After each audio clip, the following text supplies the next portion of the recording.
This week on the show, it's lore. That's right, it's our 7th lore special, and we're finally getting around to cover the lore that came in the novels that bridge the gap between Guild Wars 1 and Guild Wars 2. We're going to talk about Logan, we're going to talk about Ridlock, we're going to talk about Kobaya Mariner, we're going to talk about Colleen, Gullick, and all the cool people in the books.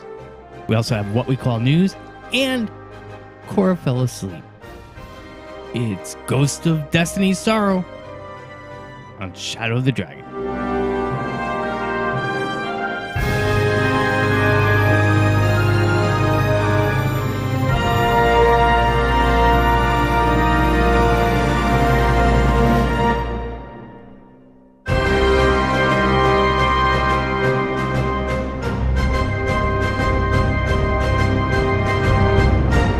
Hello and welcome to Shadow of the Dragon.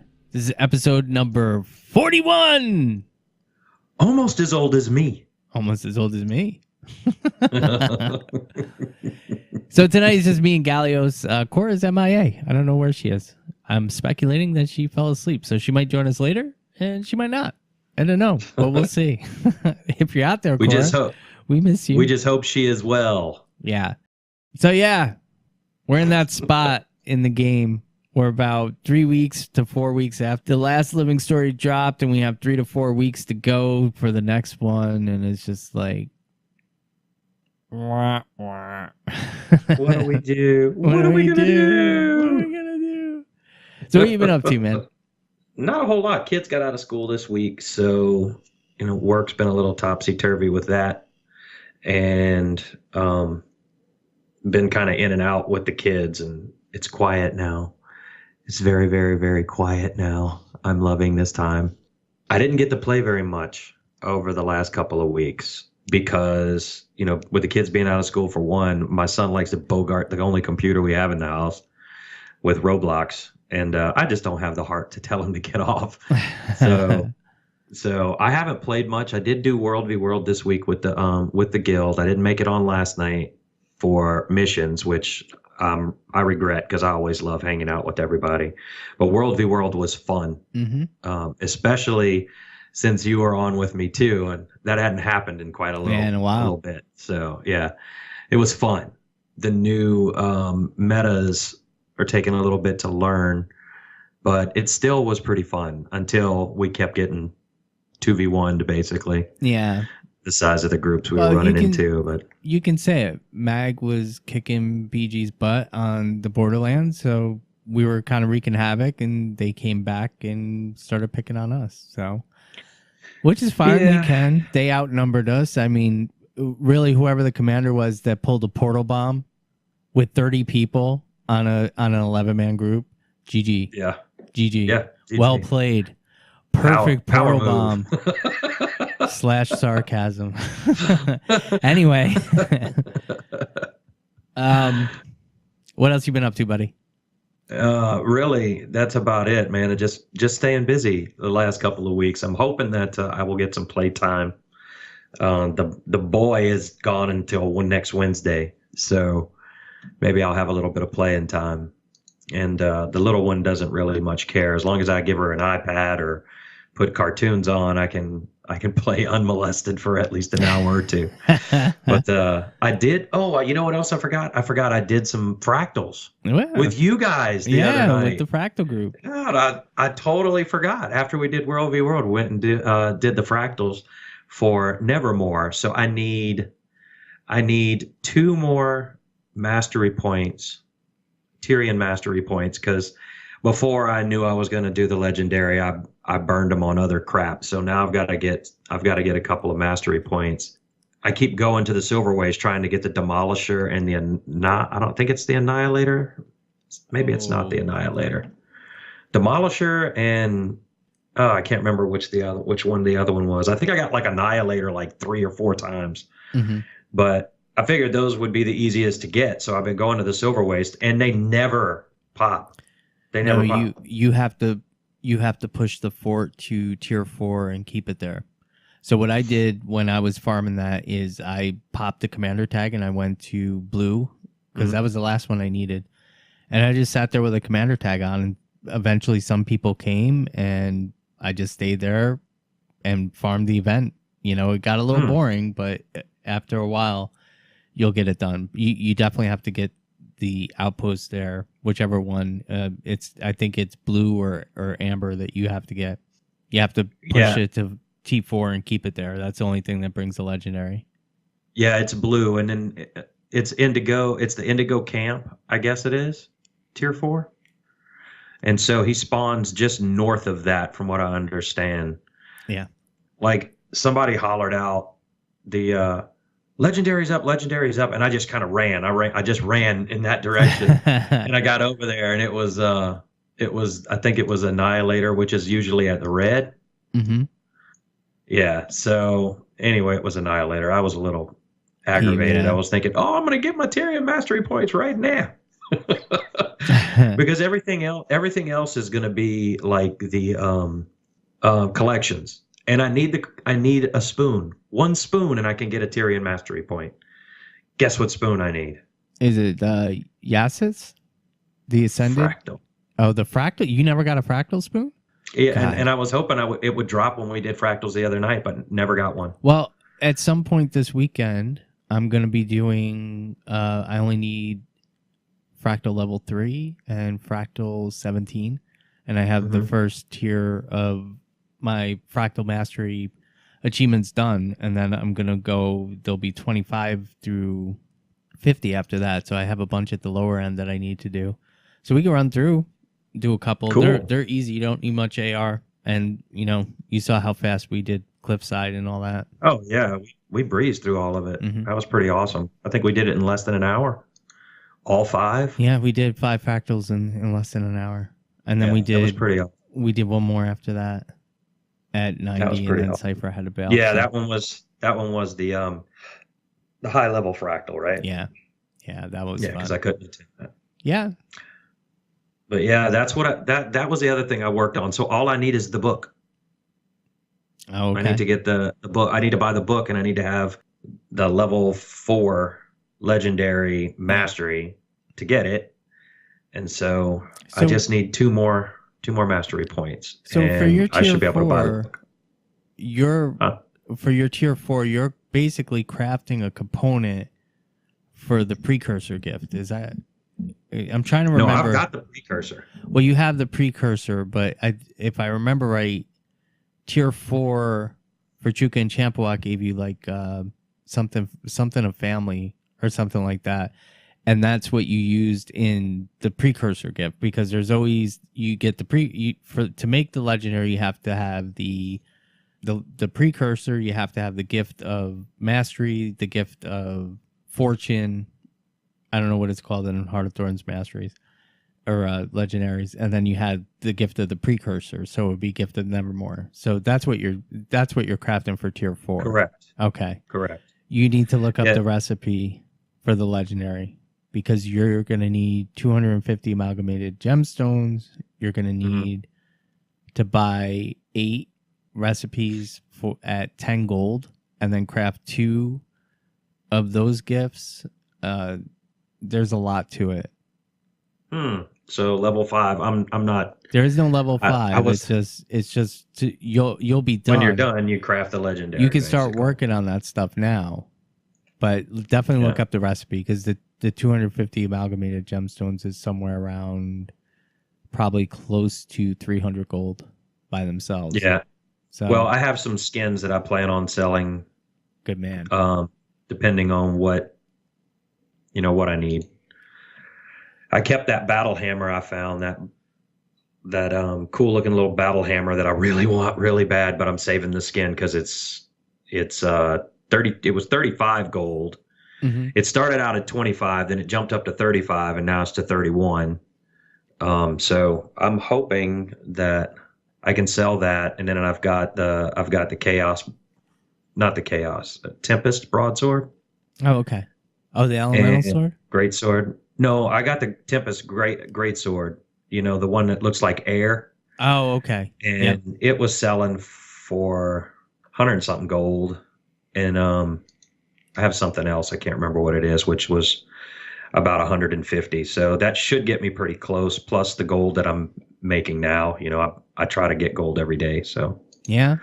Anyway, we'll see. Yeah, We'll you got to see. get in fractals. You can make 20 gold a day easy on the high levels. Yeah, I gotta get going in it. Once I learn them, it won't be so bad. I hate going into pickup groups not knowing how to do them, you know? Yeah, just do it with the guild. There's Yeah, with plenty you of people guys, it's looking easy for it. because I don't have to worry until I learn it. So, Well, me and Packlin were talking about getting you guys through too. So, because I know Dagny's pretty high level. I know we were trying to get Xandros up. He's about mid range. So there's enough interest. yeah. Anything Cool. else? That's it, buddy. All right. I have been working on achievements. So speaking of Dagny, me and her went in on Tuesday and did some Heart of Thorns masteries, Heart of Thorns achievements that I'm finally getting back to because I figure I might as well try and get them. She helped me get the last of my chapter 1 Heart of Thorns, so I have the mastery in that. And what else did I do? Fractals. So after doing some achievements, I've been working on the Druid back piece, it's pretty fun. I'm a little confused right now.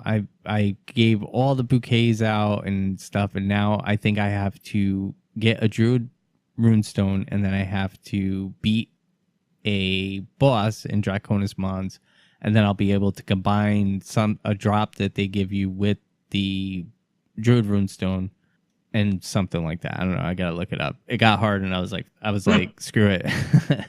So Heck with it. Dang it. Yeah. So that's really it. In IRL, I have been replumbing my pool. I got all the junk out and started a new junk pile to my to my poor fiance's dismay, but it's not that bad. And Excellent. And that's it. I've been working a lot again. So And I'm playing with stickers. yeah, barbecue tomorrow. Nice. Yeah. So yeah, I really haven't done too much in game this week, but late to the dance, it's Sleepy Kora. Hi everyone, I took a nap. I didn't mean to. I just passed out. It happens. It's all And good. then I woke up and Gord was yelling at me on Twitter. I was merely trying to rouse you because I'd said to Gallios she must have fell asleep because if she couldn't make it, if she was working late, she would say, "Hey guys, I'm working late." So Cora's not a no call, no show. So Kora, other than napping, what have you been up to? Apparently drooling on my pillow while napping. And did you feel like that? She keeps closing her eyes on my wonderful stickers. Right, I can't keep them open. They're all tired. I'm not even gonna lie. I don't even know what day it is anymore.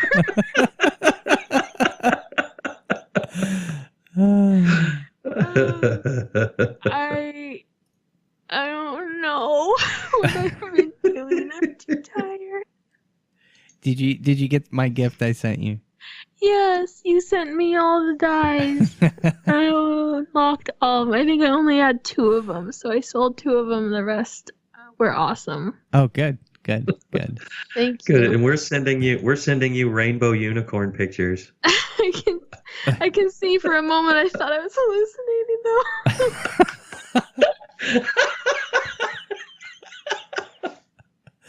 Oh my god. No, I'm sorry. I'm tired. You're picking on me. So were you able to play it all? Yes, I played a little, and it just kind of ran around and took screenshots. I wasn't actually working on anything specific. I was just having fun. Yeah, I was saying that before you got in, that we're at that point now in the story cycle where we're 3 to 4 weeks out from when the last Living Story chapter dropped, and now we're 3 to 4 weeks out from when the next one hopefully will be coming in. So it's kind of scraping at things to do. Mm-hmm. I mean, I still have tons of stuff that I could do. We know this, but I just didn't feel like working on anything specifically, so I didn't. Sometimes that's good. I've been having a lot of fun in game with, just going back and doing some achievements with the guildies. I've been playing multiplayer content Because a lot of times you get stuck in like the solo grind. You just want to go and get stuff done. You want to farm the new living story map and stuff like that. Everything I've done for the past 2 weeks has been some kind of party thing. You showed up early for WW, which was amazing. Oh, that's what I want to talk about. I finally, to much sadness and dismay, even though it's still kind of meta, it wasn't working for our group. So I dropped my frontline shout warrior, which I swore I would never do. It was my first. We metamized. My first fully geared, fully ascended, fully meta. Not so meta anymore, but I switched over to the Berserker. It's still power based. I'm still running soldier, so I'm running a hybrid of the meta. But I was doing pretty well. I was going, sorry, but this is what I call it. I was going balls deep in every fight and standing, so we were doing pretty well. And, our group has kind of come to terms with, we have to embrace the meta because we're playing in tier 1. We're playing against highly competitive servers and, they run meta. We have to run it. So that's where we're at. So a little fine tuning for the guild group and we'll be good to go. So that's yeah. So Kora. Yes. Are you okay? I'm tired, but I'm listening. If you hear, my face suddenly falls and I thwap my desk, then you can feel free to be like, "Oh dear God." We can totally see you now. Remember, we can totally see you, so we'll know exactly what the thump.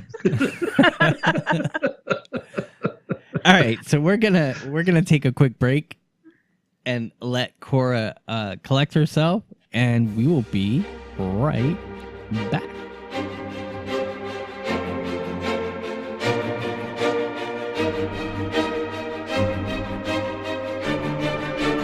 And we're back. Welcome back. Oh, thank you. I got stuck.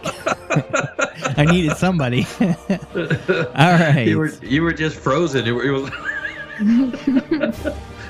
I was like, all right, something's supposed to happen here. What am I supposed to say next? Okay. All right, so it was a pretty slow week ArenaNet wise, but Reddit had a bunch of little tidbits of information for what we call news. So the first story that we have tonight, and I'm pretty happy about this. I was just checking out the YouTube video. So Puma Luma submitted a post about a build template that he created. It's not perfect, but it is pretty freaking awesome. I was just watching the YouTube video, and it's just a simple overlay system. And what it does is, as long as your trait window is open and in the front foreground, this program will find it and will highlight everything you need to change to the color red, and show you what you need to do with the color green. So it's pretty cool. I like it. I haven't used it in game yet, but the video looks pretty damn amazing. And I definitely plan on installing it over the long weekend when I have a second to myself. So Good luck with that. Oh, and the big thing too is it is TOS compliant. So you don't have to worry about getting banned for using it. Yep. So there you go. Yeah, so I hadn't tried it yet either, but I looked at it, and it's simply a time thing. I just hadn't had a chance to download it myself, but I did like you. I watched the video. It's pretty amazing. Yeah. So you could just save all your templates. You could break it down by WW, PvE, and PvP. So I like it. I'm definitely going to put it in. Link will be in show notes. So the next little tidbit of information, I'm not going to go too deep into this because I can spend days on this subject, but the balance patch came out on 5.16 and really shook things up by cementing the Kandi meta. Now, don't get me wrong. There's been plenty of comments and plenty of videos proving that power is still viable, but it's easier to counter power builds, in my opinion, than it is to counter Kandi builds, because Kandi is very, very strong. Kandi cleanse is not. There's not a lot of Kandi cleanse in the game. You can't clear enough stacks exactly at once. The stacks build up so fast, and you just can't mitigate it all. You can mitigate some of it, but not all of it. So, but I mean, that's pretty much it. But the one thing that I wanted to point out is the greatest thing about this patch is it made Necros suicidal for the first couple hours by breaking Epidemic really, really bad. So Epidemic would, if I understand it correctly, the way it works is you would pull the conditions into you. Somehow the conditions that you put back out with Epidemic would come back to you and really break your necro, really hurt your necro really bad. So it made would break your necro. But Gallios is like on a roll tonight. Kora does not approve. But anyway, I'm too sleepy for puns. But anyway, it was kind of fun seeing a lot of complaining and, you know, stuff. And I think, well, I'm not even going to get into that because that's going to go down a road that I don't want to go down. But some prominent people in the community were very vocal about people, air quotes, crying about the balance patch. So it did shake things up. It did shift the Condi towards, or the meta towards Condi. So, you know, you can say what you want. Power builds are still viable. And when you know, I think it should be stated that there is a huge difference between meta and non-meta. And being a non-meta build does not make your build garbage. It just means that you're not putting out the greatest amount of DPS that you could put out with your character. And, you know, that's that. So it's out there. Yep. All right. So yet another great news story. There was a gem shop update. Surprise, surprise. I can hear the sarcasm dripping from your tone. So anyway, we got it's not Menzies, it's Mingus. We got the Mingus sword. This was put out on Twitter and is on the wiki. Menzie spells Mingus. Mingus. The Mingus sword. And Kora's fact checking me. I refuse to call him Mingus, but it's Menzies Agony, which was a great sword skin, and the Infinite Unbound Magic Gathering Tools. Now, of course, this sparked a whole bunch of debates and whatnot about and speculation, I should say, not debates, but speculation about Balthazar Menzies, because I'm not calling him Mingus. Menzies, Balthazar, and the Fissure of Woe. So this is the second. I think the first Menzies skin that we got was Menzies Fate or Menzies something, and it was a focus. And now Menzies Agony is sparking people to believe that Balthazar has won the battle in the Fissure of Woe. A small contingent of the community. Other people in the community are kind of speculating that we might be getting Fissure of Woe in Guild Wars 2. So it's brought a lot of pretty good speculation and stuff. So it's another cool looking great sword, but I have Eternity, so I'm not going to buy it. Anyway. Yeah, it is a cool looking great sword, though. It's nice. It does, but you know what? I'll get it through guaranteed wardrobe unlock, which I have to say I did buy 15 keys just to check out what the new drop was. The new drop is kind of stupid. I ended up with hundreds of dies, but I didn't get any guaranteed wardrobe unlocks, which I thought was weird because I usually get at least one or two from the chest. So there you go. By Mingus's Mingus's Agony. Menzies Agony. Menzies Agony. I'm not calling him Mingus. Are they called? Is there voiceover in the game calling it Mingus? No. What had happened? If you don't follow on Twitter, I believe it was Boots, or it was either Boots or Inks, or one of those guys had asked Guild Wars if it was Mingus or Menzies. I believe it was Boots at World of Vendors. And Ruby or Regina, I don't remember if it was RB or RB2, tweeted back on the Guild Wars 2 account a link to the wiki page where it expressly said that it is pronounced Mingus. I think it was on the Guild Wars 1 wiki if you're still looking for it. So from then on, Boots actually wanted to start a petition to have Balthazar's name changed to Dingus. So we would have Mingus and Dingus. But you're right. It does say. Yeah.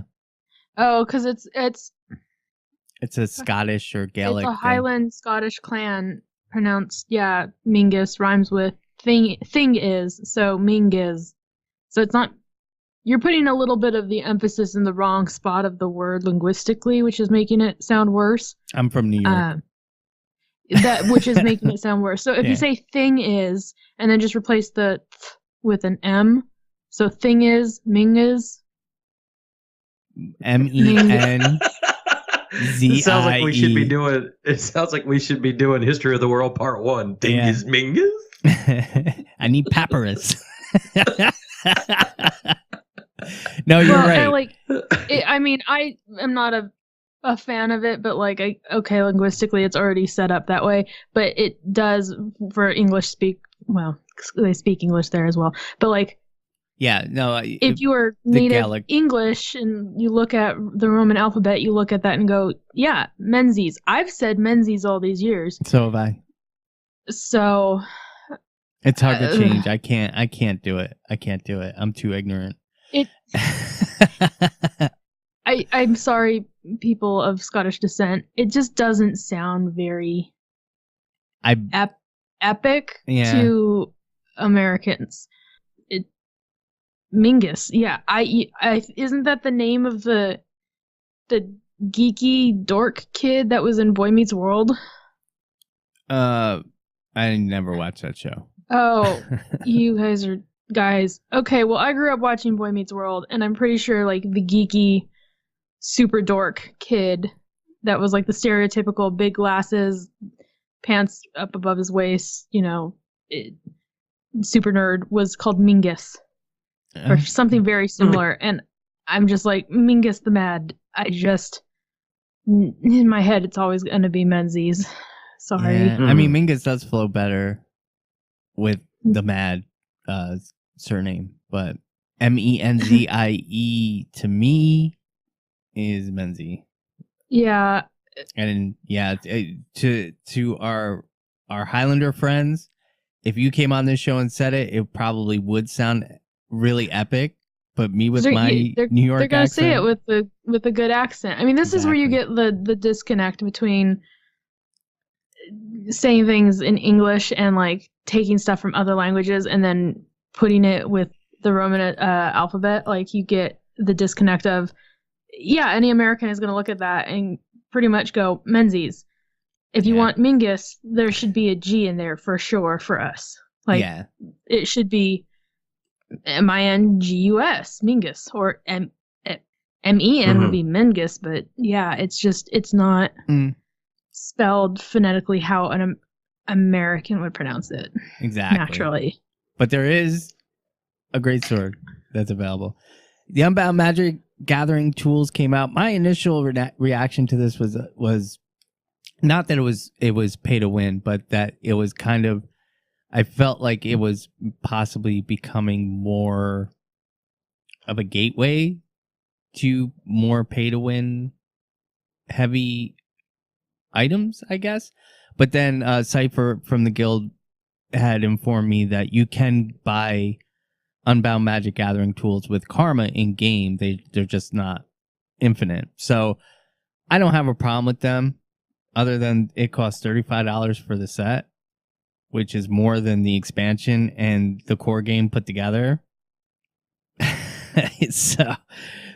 So if you bought them, hey, good for you. I will pass. All right, and the last thing that I wanted to, the second to last thing that I want to touch on is I was able to witness an incredibly great dev interaction on Reddit this week. The name of the thread is called Conquer the Creator. And if you don't know, There is a WW achievement. It's 0 points, no title, but you get an achievement if you can kill an ArenaNet dev in WW, and it's called Conquer the Creator. So it's Noel93 on Reddit came on and said, please, dear God, there's not a lot of ANET devs that play on EU servers. So he had asked, please, can somebody come on the EU server and just stand there and let me stomp you so I can get this achievement? It's the only achievement he doesn't have, or one of the only achievements that this player doesn't have in World vs. World, and he just wanted it. So Jonah from ANET got on, or John from ANET got on and said, because Noel had offered to delete 1,000 Bloodstone Dust to do this. John ANET on Reddit came in and said, if you send me a GIF of you deleting 1,000 or so Bloodstone Dust, I will hook you up. So it sported a little thing. So, there were some comments. Let's see if the OP delivers. Well, the OP delivered and posted a GIF of him destroying 970 some odd Bloodstone Dust, and then he didn't have enough, so he destroyed some Imperial fragments.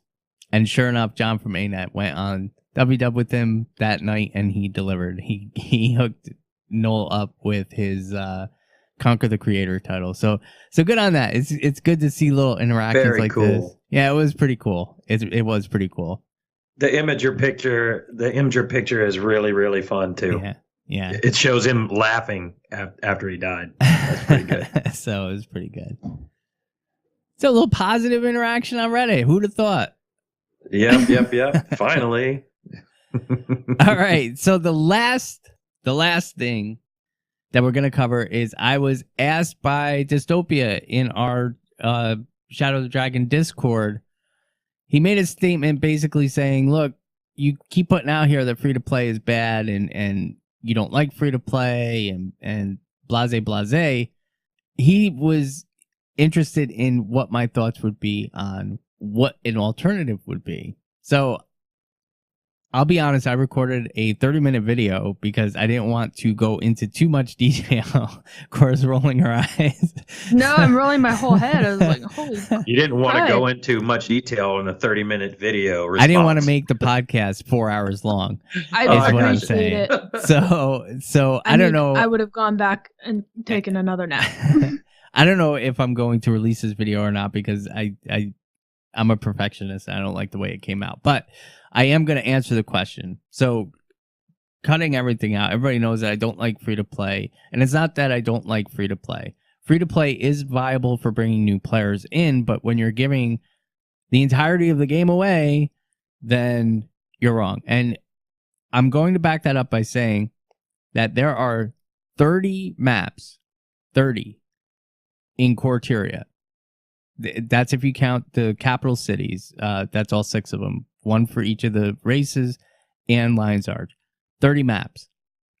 That's not counting any living story maps. That's just 30 maps. 100 fractals. You're not limited on fractals. You have access to PvP from the start of the game. You have access to WW at level 60. And you have access to all the dungeons. So there are 8 dungeons. All of them have a minimum of 3 paths. 2 of the dungeons have 4 paths.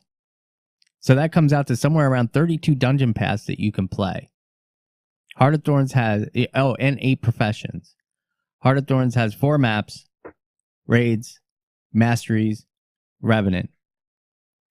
That's it. Pretty much. There's other small things like gliding and everything else like that. Free-to-play games are limited.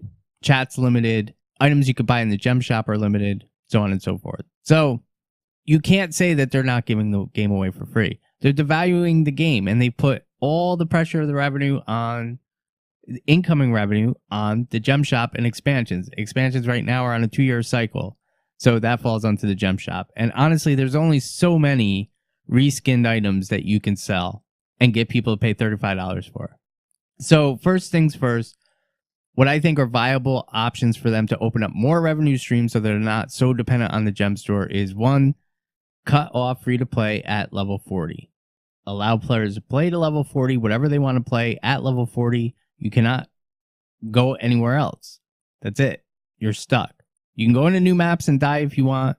You can do whatever you need to do, but you cannot advance your character past level 40. Cut it off there. I think that's enough time for somebody to decide, hey, I like this game, I'm going to buy it.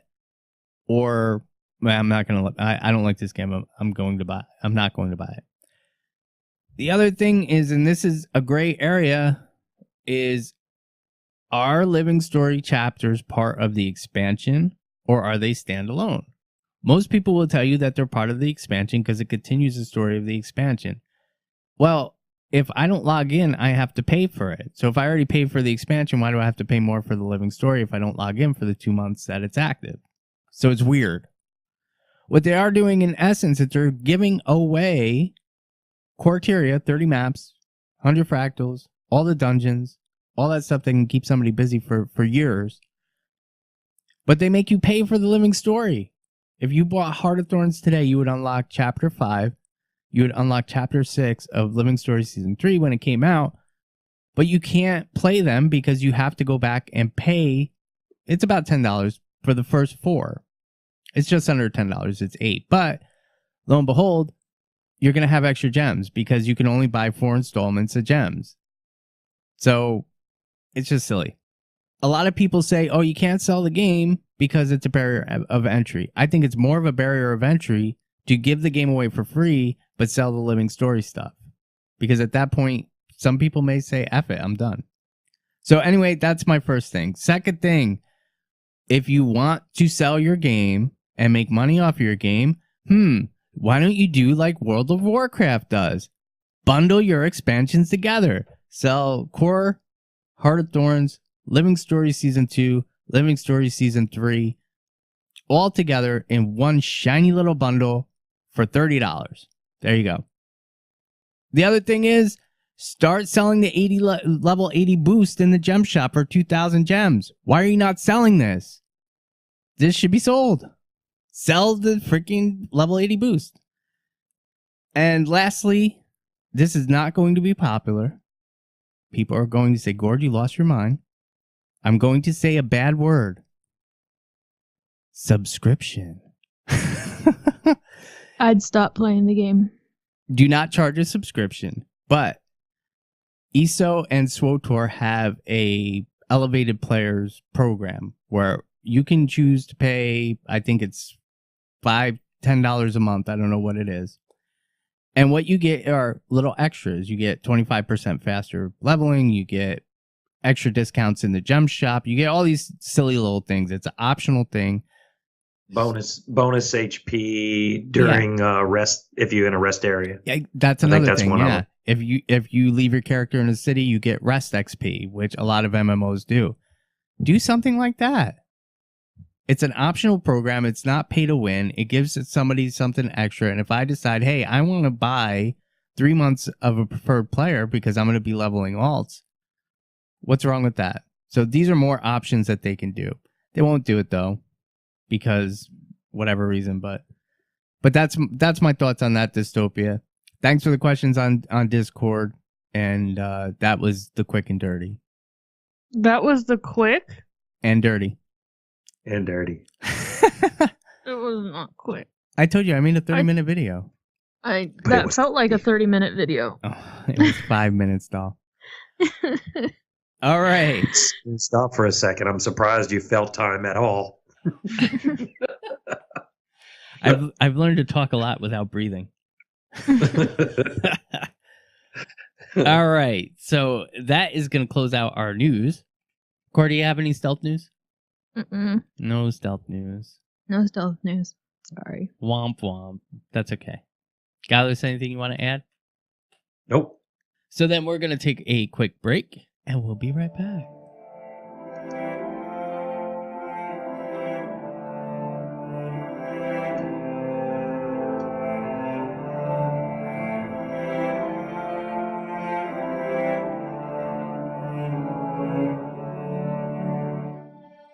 And welcome back. All right, so the hot topic tonight is, Ben, we promised you we would do this many shows ago, but we're finally getting around to it.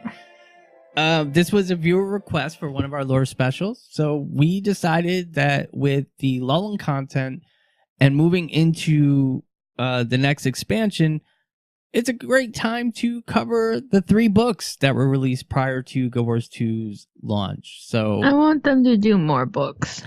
yeah. I don't think they will. I don't think they will either, but I like books, and I would totally buy more books. I wish they would get man, I'm embarrassed because I forgot her name. Who voices Queen Jenna? Oh, Jennifer Hale. Jennifer Hale. Have her do a reading. Have her do one of the books. They should do audiobooks. I don't know if they would ever invest in that, but they could produce that themselves. They don't have to depend on anybody else.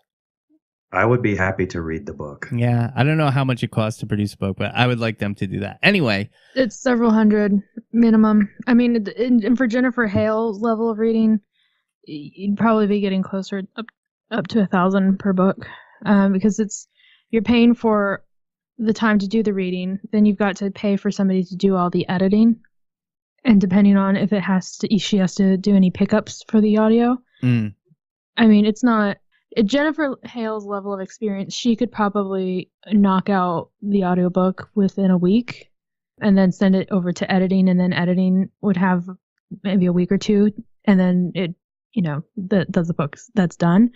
Somebody my level of voiceover, if you wanted it done in a week, I would have to be like, okay, I can't go to my day job. I need to spend time really doing this because I'm just starting off. I don't have the experience that Jennifer Hale has, and I would, even at her level, she's still going to have a lot of, oops, that was a mistake. Let me say that line over. Especially when you run into words where, like, you just trip over them. An audiobook would be great for somebody like me, though, because I'm in my car most of the time. Oh, yeah, so I know. I would love to have them. Good company. I think it would be a great thing for people to have. I would totally download the audiobooks if they had a good reader. I love audiobooks. I love listening to them at work. Like, I love listening to podcasts at work. The trick is finding good readers, and I just don't see them, how many years has it been since these books came out? 7 years since the first one, I think. It was in 2010. They actually announced it in 2008. Yeah, no, I'm looking at publishing July 27th, 2010. Yeah, so 7 years out, I just don't see them going like, yeah, why don't we invest like $800 in getting an audiobook for that thing? Because I just don't know how much return they would see, immediate return. Maybe over another 10 years they'd make the money back, but I don't know if the community would immediately be like, yeah, let's everybody go buy enough that it recoups the funds. But I would totally be down for it. Yeah, I mean, I would be too, but I have no idea how much it costs to produce an audiobook. So I would say, I'm trying to think from when I've done research into it, anywhere between $400 to $900 probably per book. That's crazy. All right, so it was interesting how they released the books because they released the books in reverse order. So the story of Ghosts of Ascalon actually started right before the personal story started. Yep. So what we'll do tonight is we're going to cover the books backwards. So we'll start with Sea of Sorrows. Sea of Sorrows was authored by Rhys Osby and released a while ago, right before the game launched, I think. Or actually after the game launched. The game was out for a while before Sea of Sorrows came out. So, well, yeah, I'm looking, June 20th, 2013 release date was revealed. So probably, 2000... Yeah, it would have been 2014, I think. Oh, no, 2013, sorry. Yeah, that's when they put in the Mariner plaques in Lion's Arch. So, Sea of Sorrows is the story of Kabaya Mariner, who was the founder of modern-day Lion's Arch. And it's an interesting book because it goes through really the fight that everyone had to go through, and basically for the first probably 20, 30 years that Lion's Arch was refounded, it was either in danger from the dragons or from privateers or from the people running the city or from Krita itself. So, Well, I mean, at the end of Guild Wars 1, Lion's Arch was it was a hub of culture. I mean, it was one of the main ports that all the other people coming in from Alona, people coming in from Cantha.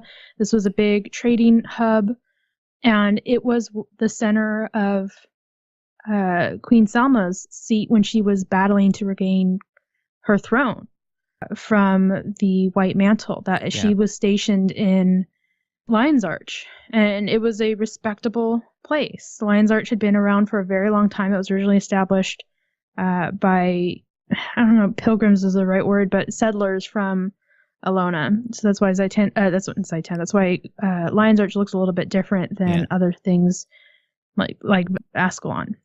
Mm-hmm. And so, sometime after Queen Salma got her crown and she set up her official capital of Krita, it started taking a turn for the worst. That's when the privateers, the pirates, came in and took over. It became very lawless, and then it was Zaitan rose and reshaped the landscape. It sunk Lion's Arch. The original Lion's Arch is underwater. You can go see it in Guild Wars 2 now, and just that chaos that would have been in that area after the fact, it was just everybody for themselves. Yeah. Well, and Lion's Arch was the capital of Krita before Divinity's Reach, and Divinity's Reach was built because Lion's Arch was destroyed. Mm-hmm. So the book opens up with Kobaya as a young lad, we'll say, kind of a street urchin. His mom's a horrible drunk, and his sister... Anybody remember his sister's name? I don't even know if I can pronounce this name. Bevane? Oh, Bevane. That's it. Yeah. Yeah, Bevane. So his younger sister is there. You know, he's working in a bar. He gets fired. He goes home. His mom beats the snot out of him. And what ends up happening is Kobaya would work on some of the ships and just help out, but he would never go out to sea. But unfortunately, when the book opens, he gave Bevane some money to go get some candy or something. She climbed up on the rocks and fell and died. And when that happened, he left her with somebody, Rami, and he went to go talk to their mother, but had told his sister a story about mermaids. Yeah. And it had given her some silver to go get breakfast.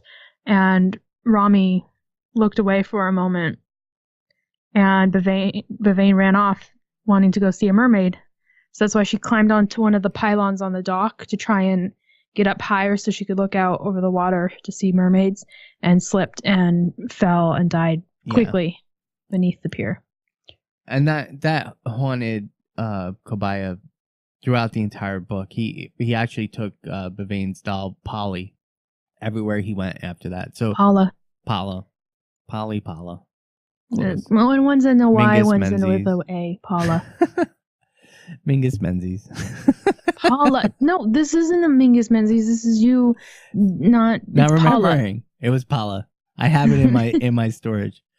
At any rate, Kobaya basically leaves Lion's Arch and he becomes a sailor on one of the king's most prized cargo ships that trades with Cantha.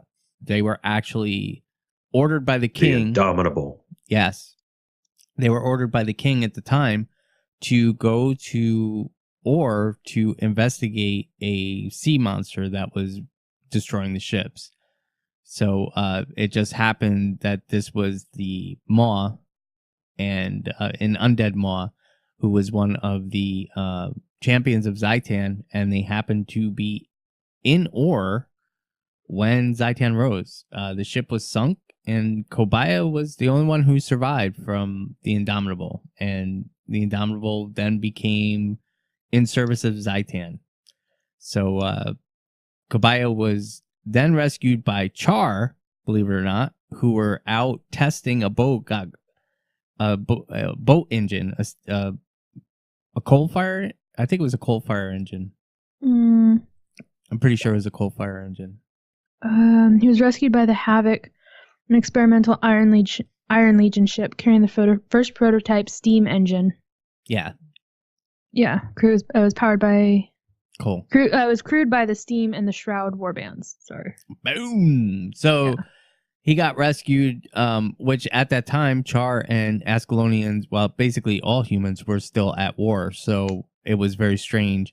The engineer rescued him. Man, I'm coming up blanks for names. Engineer Steam Shroud, and there was a stowaway Asura Masha. Masha, that's it. So he gets rescued and basically has to work because they need to get into Lion's Arch to try and scavenge some supplies or into some kind of port to repair, and they needed Kobaya to basically say he was the captain of the ship or something.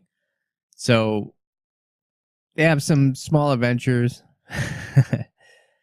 They have some small adventures along the way. They end up in Port Stalwart. The sacking of Port Stalwart. Yeah. There was a raid on Selma's Grace. Oh, I'm sorry. No. I knew I got ahead of the story. While they went and found the ruins of Lion's Arch. They saw the destroyed ruins of Lion's Arch. That's where they're trying to get to make repairs. They were going to use Kobaya to barter for some time in the docks to make their repairs and move on. But what ended up happening was they came across a privateer ship, pirates basically, who attacked them. The Havoc engaged the pirates. They stormed the pirate ship, and Kobaya was very bothered by everybody fighting, the Charn humans fighting, and realized that the only way that they were going to survive at this point, because the Havoc was now wedged into the pirate ship, the only way everybody would survive would be to work together. So he basically commandeered the huge gun that they stole from the walls of Lion's Arch. The pirates stole from the walls of Lion's Arch, pointed it at the deck and threatened to blow them all to smithereens unless they worked together. So that was kind of the first glimpse you got at Kobaya as a leader. And he eventually became the captain of the Havoc, and they were in Port Stalwart, and that was when Zaitan first attacked. They planned on stealing a new boat that had a gin infused into it somehow. It was one of the King of Kryta's newest ships. Kobaya just wanted it because he wanted it. They wanted to steal, the ship was called the Capricorn, so that they could escape the Risen forces destroying Port Stalwart. And then there was they tried to steal the boat first. It says they tried to steal Capricorn, amass gold from the stolen King Badei. That's not the right word. King B. Badei, Baede. I see Bay D. I always said it. Salma's Grace. Yeah. And let me look at the Capricorn. What does it say about that? That's kind of mushed together, though. The battle, when they first got to Port Stalwart, Kobaya had planned to steal the boat. However, another character, Isaye, Isaye, I think was how it was spelled. Oh, Isaye, yeah, Isaye. Yeah, so Isaye and her crew had also planned on stealing this boat because it was rumored that a djinn was built into the boat, and it was a gift from Alona to King Bade. And Salma's Grace. Salma's Grace. It was the largest. The Salma's Grace was later in the story. Well, it was in the time of King Bade. The Salma's Grace was the largest and most well-armed ship in the line of Kryta. She was a massive galleon in the Crichton style. That's the boat that the prince was on at the end of the story. Okay, I'm sorry. I'm getting confused because there's so many boats. It's too compacted. But where we are in the story now is Isaye and Kobaya's crews both try and take over this ship. As they're fighting over the ship actually defends itself and the djinn reveals itself. They all get captured and thrown in the brig. And it just so happened that the next day is when Zaitan attacks Port Stalwart and destroys it, levels it. So, Capricorn. Sorry. Yeah, the Capricorn. The Capricorn has an Istani djinn. Yes. The legend is the shipwright freed the djinn from captivity, and in return, the Jinn cast powerful enchantments on the ship. So it's not that the Jinn Oh, that's it. Yeah. it's not that it was somehow imprisoned in it. It was set free, and so it decided it would protect the ship. It possessed the ship itself. Because I remember the Jinn was laughing when they all blacked out. Like, basically, they were trying to get away. They were about to get away, and it just became swirled in magic and wind, and now they all blacked out. It's a legendary ghost ship. It's adrift in the unending ocean to this day within the lore. Oh, that's awesome. It says the most recent captain of the Capricorn was Peter the Lost until the Sea Witch Covington commandeered her. So I'm thinking, is that Covington? Yeah, that Admiral was it Tilda Covington? Yeah, so she's the one that commandeered the Capricorn. However, Covington never figured out how to tell the ship and the Jinn to weigh anchor and how to abandon the ship. So the Capricorn sails on, it says, possibly forever with no crew and no captain. Anyone who can catch up to her and try to board tend to disappear.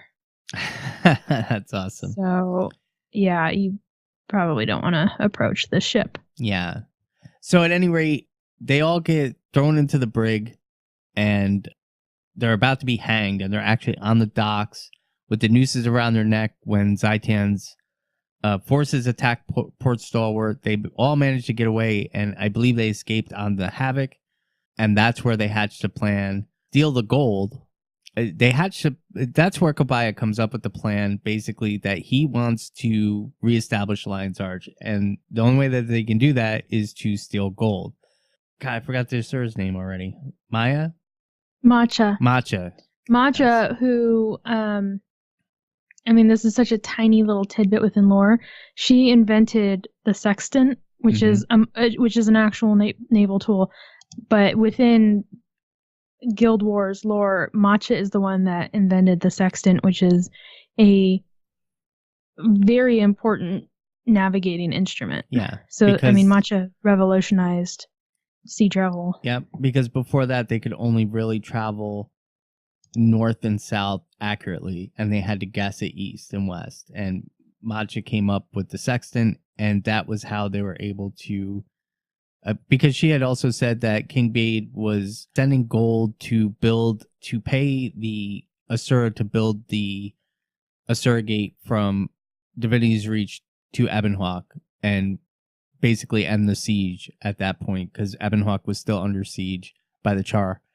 So by developing the sextant, they were able to cut off the Salma's Grace in the Fire Island ring on its way to Radasum.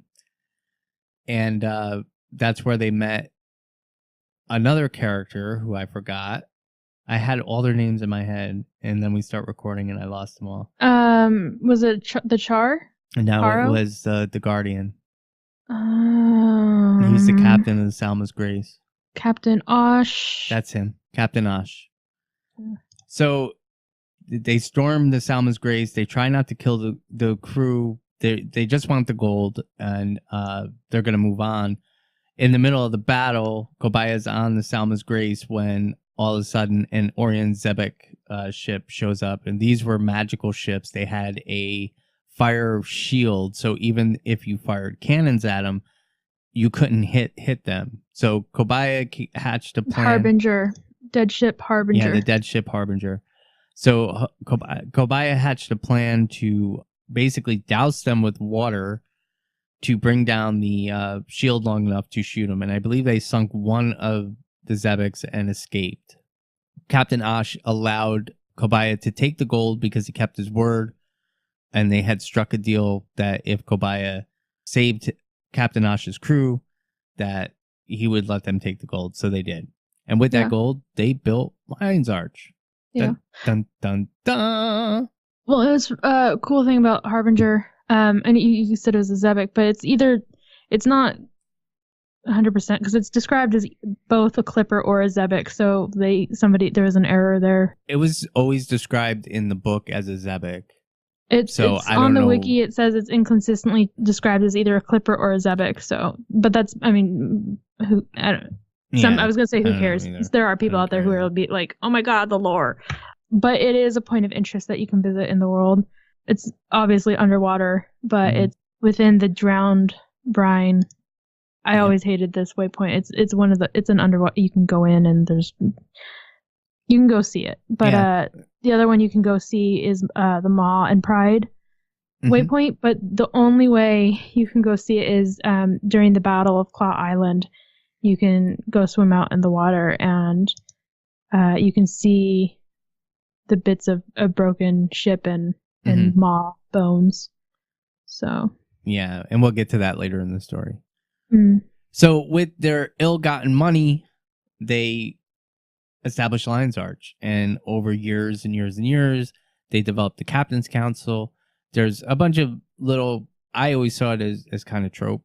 Sorry, but I did. It was like kind of, there was always, there was love found, love lost, over blind rage and jealousy and all that silly stuff. So that kind of bored me. But anyway, it just kind of showed, the book goes through the building of Lion's Arch, and the next big crisis was trying to keep one of the merchants at bay, and there was an assassination plot on Kobaya, and it turned out, when all was said and done, that it was Matcha who was working with Kobaya, with one of the Char on the Captain's Council to kill Kobaya, or at least to kill Izay, because at this point, Kobaya and Izay were in love. They were about to be married. Matcha wanted to be out at sea with Kobaya, and Kobaya was always stuck in Lion's Arch. So she tried to take out Izay so that there would be nothing left for Kobaya in Lion's Arch, and he would go back out to sea. So that's where Matcha... It wasn't Matcha, it was Hennist. Yeah, Hennist was one of the ones working with the Char, but Matcha was the one who was behind it. Matcha was the one who delivered the first bomb that almost killed Izay. Was it? Yeah. I don't remember that. Oh, somebody's getting outlawed. I'm still sleepy. You are. I'm just picking I will on go you, lie down and take a nap if you're not nice. I can see you. You can. That's kind of, I don't know. I'm so sleepy. Anyway, so that's the next point of contention in the story, is that they're trying to figure out who's behind the plot. They know that one of the Char, I believe his name was Grimjaw, he was involved in the plot. He was working with Izay's first mate, Henst, who was an Ascalonian, who wanted to deliver Lion's Arch back to King Bade in order to receive some kind of favor in the homelands of Ascalon, because they were still fighting the war, and they were still planning on removing the Char from Ascalon and taking it back over, and he was supposed to get special favor for that. And Matcha was also involved in the plot, so that was another pretty big blow to Kobaya, because Matcha was one of his best friends, and she basically disappeared at that point. So fast forward again, Kobaya is a little bit older. King Bade has passed away. King Bade always kind of dealt with Lion's Arch. He never really wanted to do anything about it. He was pretty content with leaving them be. His son, Prince Adair, was one who took over, and he wanted Lion's Arch back. Lion's Arch was the capital of Kryta in its glory days, and now they saw it as a lawless city of privateers and so on and so forth. So the prince, the newly crowned king, King Adair, there was another thing too, which love lost. Kobaya walked in on Izay with another man, immediately assumed that she was cheating on him and giving him secrets of Lion's Arch and everything else, and she flipped out. They got in a fight, they broke up, and she went and became one of the high-ranking officers in the king's navy. So when Prince Adair took the throne and became King Adair, he sent Izay to deliver an ultimatum to Kobaya to basically turn over Lion's Arch. They would let everybody leave, not kill anybody, and basically Krita was taking what was theirs back. Kobaya, of course, wasn't going to do that because now he's in his probably late 40s and has spent 25 years of his life building the city and everything else. He was the commodore of the city now, so on and so forth. So that was the next big fight in the book. It ended up with Krita putting a siege on Lion's Arch, and they had help from the Asura, which I thought was really cool because the Asura, probably almost 20 years later, were still pissed off that Kobaya stole their gold. So they had kind of a shaky alliance, and they agreed with King Adair and turned off all their Asura gates. So there's no way out of Lion's Arch. The roads were blocked, the port was blocked. They were under siege, and that was the Salma's Grace that came. So this all leads up to, a huge war, another assassination attempt. Lion's Arch is decimated. All their boats are destroyed. So the residents of Lion's Arch started making their own boats. King Adair basically used Izay to lure Kobaya out because he knew he could. He had captured Izay's son and was threatening Izay with her son. So, which Kobaya was under the impression was some other guys. But anyway, they end up being captured. And this is where they're brought onto the Salma's Grace, and the book reveals that here's Livia from Guild Wars 1, almost 150 years later, and she is the exemplar of the Shining Blade protecting King Adair. But she sees the value in Lion's Arch and sees that Lion's Arch keeps Zhaitan at bay and defends Krita from Zhaitan's minions. So they're captured, and you go through all this stuff, and she actually lets Kobaya out. Kobaya then leads the attack on the Orient naval assault, and at this time he wins. He almost dies, but he wins the battle, and Lion's Arch is finally established as a free nation, not under anyone's rule, of their own accord, provided that they continue to defend Krita from Zhaitan's forces. So since Zhaitan's dead, you would assume that there's going to be a reduction in his minions and Lion's Arch is safe. So that's the book in a nutshell. That was a very large nutshell. It was. Well, there's a lot to get through. Well done, sir. There's a lot to get through. Yes. A lot. There is a lot of stuff in the books, and I'm just gonna be honest. My review of the book is I liked the book, I enjoyed the book, but there was like the whole thing between Izay. As soon as Izay came in, you knew they were gonna fall in love, and as soon as they fell in love, you knew that they were gonna break up, and all this stuff. So the son that Adair had held hostage was actually Kobaya's son, and you find out later that the woman the man that Kobaya caught Izay with was a doctor who was confirming that she was pregnant with Kobaya's child, and that was that. They both became hotheads and stopped talking for 5-6 years because they were both hotheads. So really the takeaway here is, people, when you're in a relationship, you need to have a little bit of trust. And if you're like, hey, I think my lady's rolling up with some other dude, you need to be like, hey, so I'm a little confused. You had bro over and I'm not sure what's going on, but I don't want to assume the worst. So I think we should sit down and have a talk. Yeah. Just talk more, people. Just talk more. Just talk more. So that was the last book. That book was released on June 25th of 2013, and that book was being written by one author, and I don't remember who it was, but they had Sea of Sorrows? Yeah, it was started by a different author. That's why it was so late.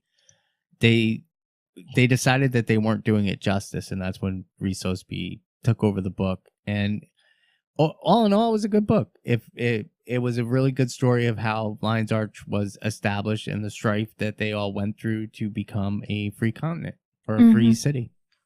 Nation state? It's a free city. I think it's a free... Yeah, I think it's a free state. Whatever it is. So yeah, I'm thinking it's probably is it a city-state? I can't recall. I think at the end of the book, it was just referred to as a free city under no one's rule. So right, but like those can still have specific. There's like I can't even think. There's specific terms for them, but it's an independent. Yeah. So moving on, next book. So moving on to the next book. This book was written by J. Robert King. Edge of Destiny. Oh, that was good. So well played, Kora. Well played. So this tells the story of the guild that just happened to be one of each of the 5 races. Can I read the thing? Absolutely. Can I read the back thing? Okay. Hold on, I gotta get ready for this. Am I awake enough? Okay.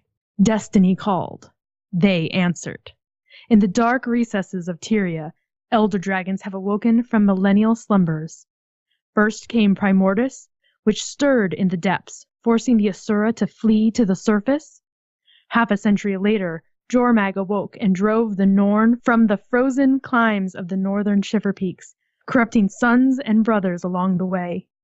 A generation later, Zaitan arose in a cataclysmic event that reshaped a continent and flooded the capital of the human nation of Kryta. The races of Tyria stand on the edge of destiny. Heroes have battled against dragon minions, only to be corrupted into the service of the enemy. Armies have marched on the dragons and have been swept aside. The dwarves sacrificed their entire race to defeat a single dragon champion. The age of mortals may soon be over. This is a time for heroes.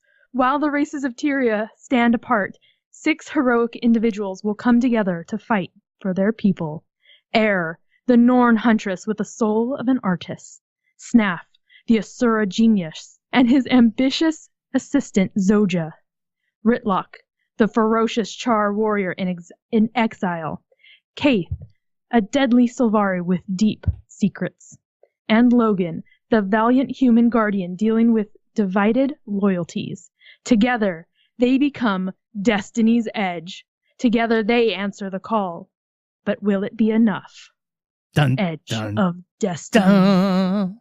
That's good.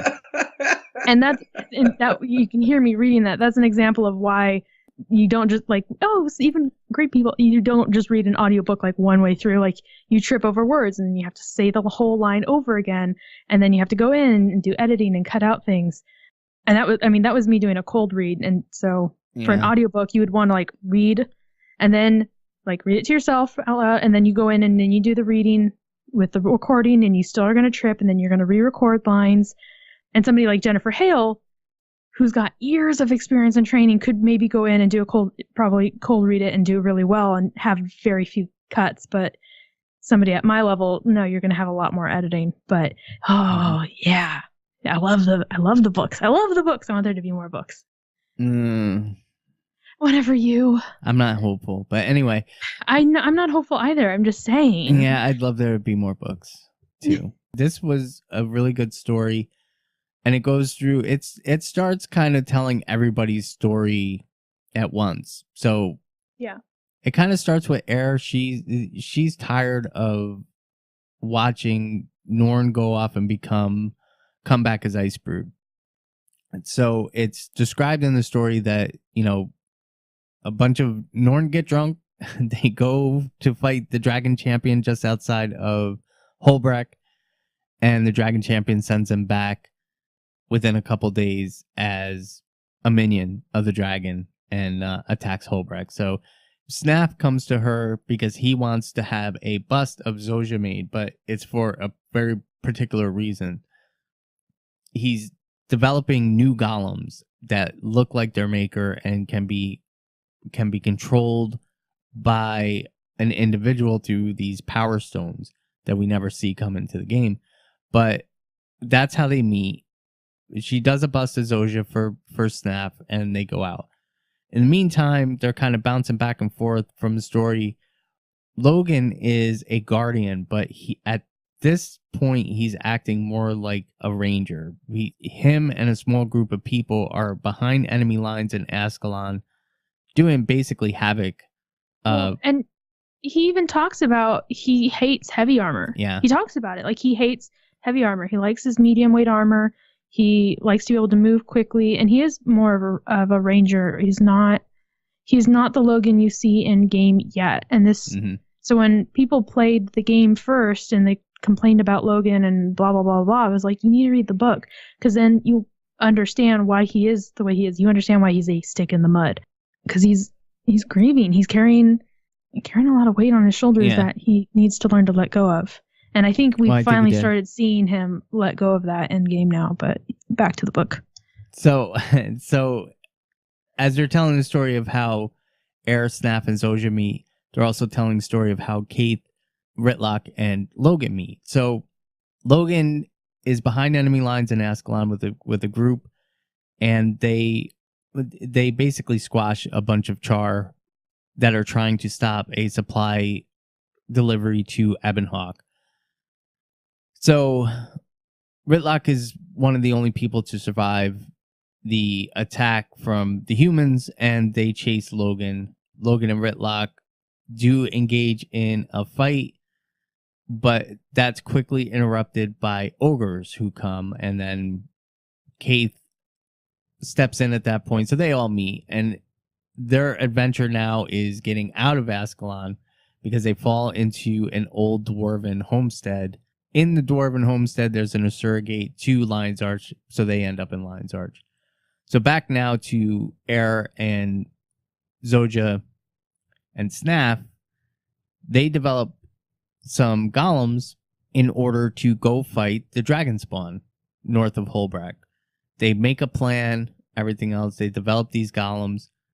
Air marches into Holbrack with the golems and pretty much announces to Newt that she is going to go kill the dragon spawn. They go out there, they fail. They fail miserably. The dragon spawn then, out of retaliation, summons a great blizzard over Holbrack that buries the entirety of the lodge under 20, 30 feet of snow. Some people die and everything else. So at this point, Newt Whitebeard banishes Air from Holbrack. She's not allowed to return to Holbrack until she undoes what she did. So now back to Team Logan. They fight their way through some destroyer minions and end up in Lion's Arch. And once they get to Lion's Arch, they run into a couple of silly Asura, and stuff. Kaith ends up seeing a trapped bear. They're selling the right to kill this bear while it's chained up, and this deeply offends Kaith. Kaith goes to release the bear and defend it.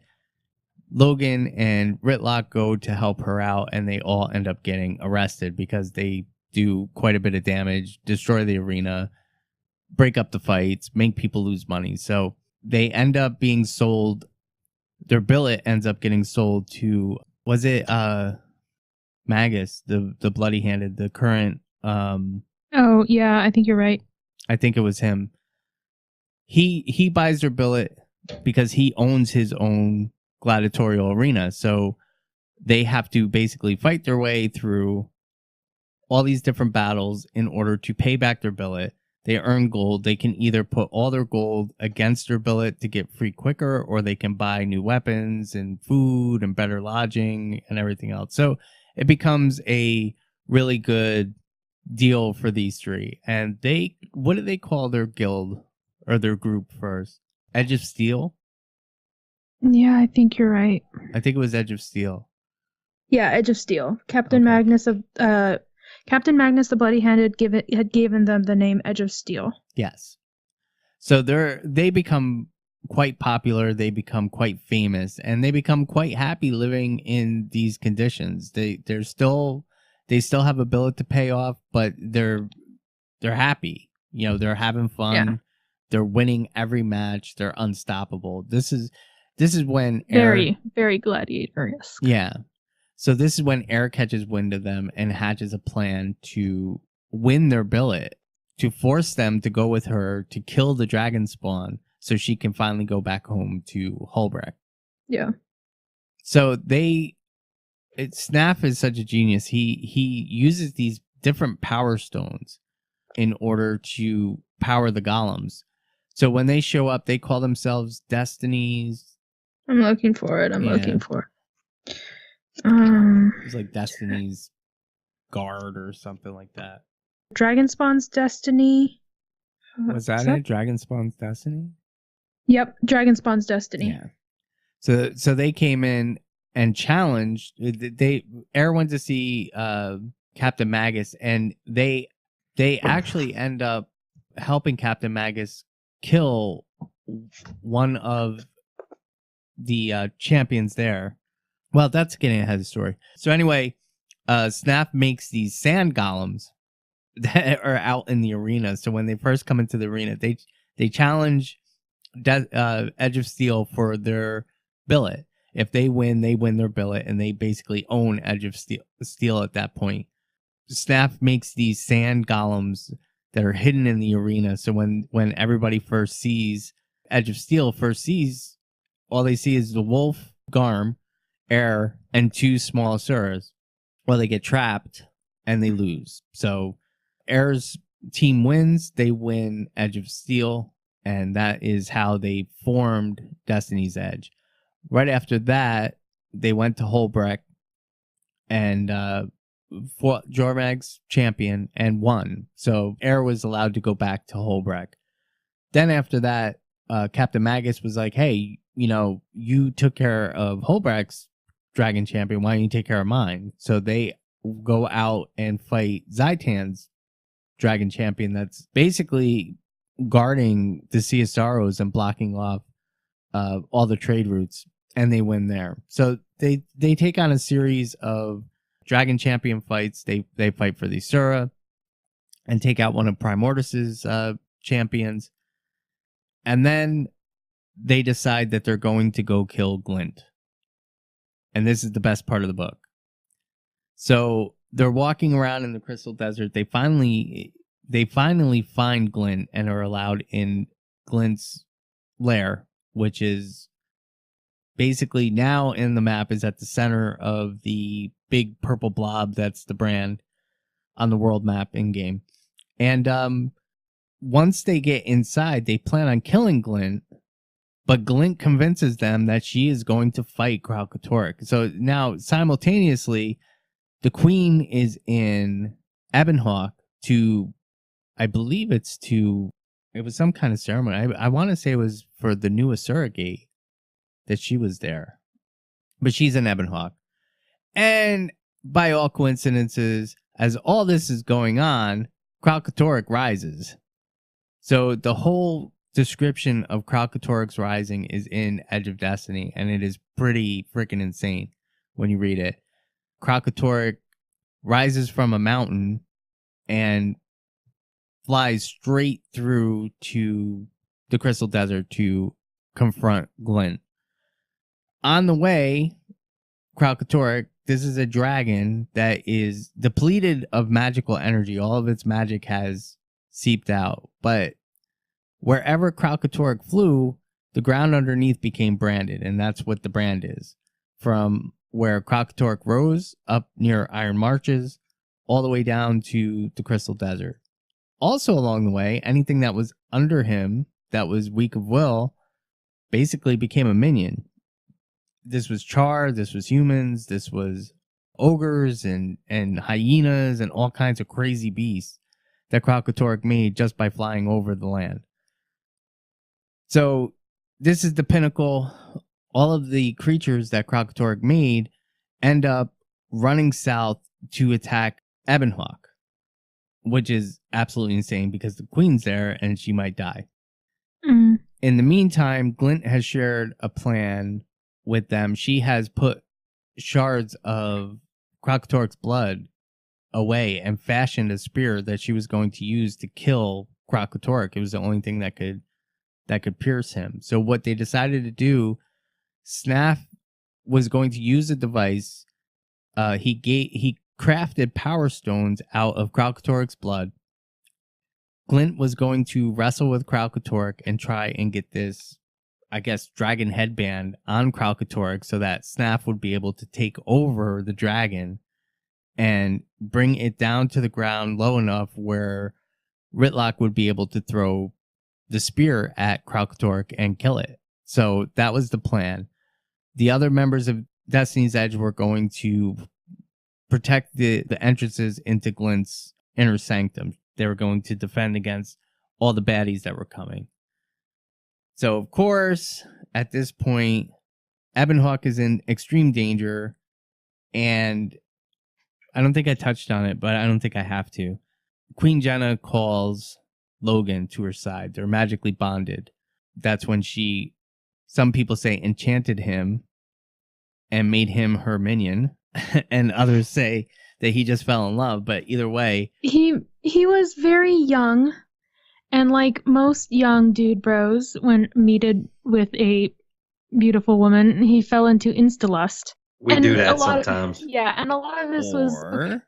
You add in the lore of chivalry, which does exist to an extent within guild lores, and so there's this chivalrous love idea of like, here is this perfect maiden and I'm going to do whatever I can for her. And chivalrous love within actual chivalry was not about getting in the girl's head. It was about this pure love and like getting that little token, the handkerchief, and just whatever you could for her. It didn't even matter if she was married. Like it wasn't about chivalry, and chivalrous love wasn't about sex. It was about this idealized love. And so Logan is tied up in that idea, and she's so pretty, and this is my queen, and like, oh my god, like he's very much a young dude bro in this moment. Or there is another theory out there that does make sense, that Queen Jenna is either influenced by Kralkatork or is Kralkatork's champion. And now a new third newly added theory is that Queen Jenna is either Lys or Ilya. And all of these make sense.